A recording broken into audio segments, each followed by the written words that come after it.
നമസ്കാരം. Raf talk ഫുട്ബോളിലേക്ക് ഏവർക്കും സ്വാഗതം.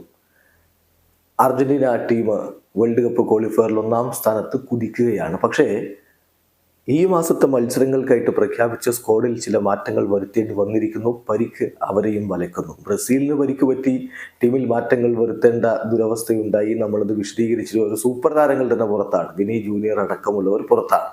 ഇപ്പോഴത്തെ അർജന്റീനയ്ക്ക് പൗലോ ഡിബാല പുറത്താണെന്നുള്ള വാർത്ത നമ്മൾ കഴിഞ്ഞ ദിവസം പുറത്തു വിട്ടിരുന്നു. ഇപ്പോഴത്തെ മറ്റൊരു താരം കൂടി പുറത്തേക്ക് പോകുന്നു, മാർക്കോസ് അക്യൂഞ്ഞ. പകരക്കാരെ എന്തായാലും കോച്ച് പ്രഖ്യാപിച്ചിട്ടുണ്ട്. അർജന്റീനക്ക് 2 മത്സരങ്ങൾ. ആദ്യ മത്സരം ഒക്ടോബർ 11 പുലർച്ചെ 2:30 വെനിസ്വലയ്ക്കെതിരെയും ഒക്ടോബർ 16 പുലർച്ചെ 5:30 ബൊളീവിയക്കെതിരെയുമാണ് ഈ മാസം അർജന്റീനക്ക് കളിക്കാനുള്ളത്.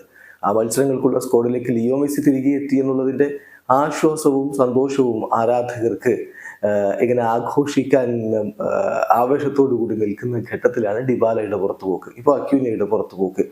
ഏതായാലും പകരക്കാരെ പ്രഖ്യാപിച്ചപ്പോഴും സ്കലോനി ഞെട്ടിച്ചിട്ടുണ്ട്. 19-കാരനായിട്ടുള്ള ഹൂലിയോ സോളറെ ടീമിലേക്ക് എടുത്തിരിക്കുന്നു. ലനൂസിന്റെ താരമാണ് അദ്ദേഹം, left ബാക്കാണ്.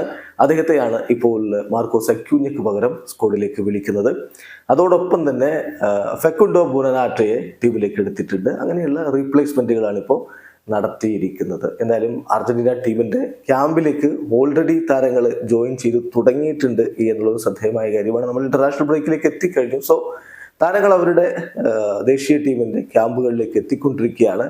Already Alexis Mac Allister, Balerdi, Palacios, Rulli, Benitez, Carboni ഇവർ അർജന്റീനയുടെ ദേശീയ ടീമിന്റെ ക്യാമ്പിൽ ജോയിൻ ചെയ്ത് കഴിഞ്ഞു. വീഡിയോ അവസാനിക്കുന്ന ഫുട്ബോൾ ലോകത്തെ കൂടുതൽ വിശേഷങ്ങളുമായി റാഫ് ടോക്സ് വീണ്ടും എത്താം.